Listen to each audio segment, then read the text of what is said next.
Hello, in this video I want to show you how to change default apps on Zotac Gaming Handheld.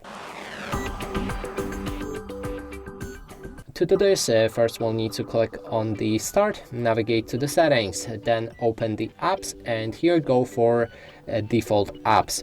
Now you'll be able to change default app based on the file type or a link type, or you can alternatively switch them between apps.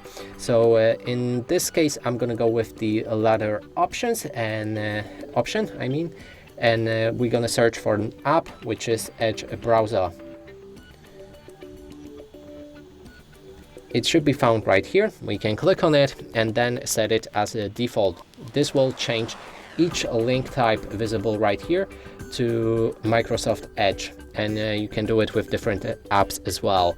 And that's it for this video. Hope you like it. Please consider subscribing to our channel, leave a like and a comment below.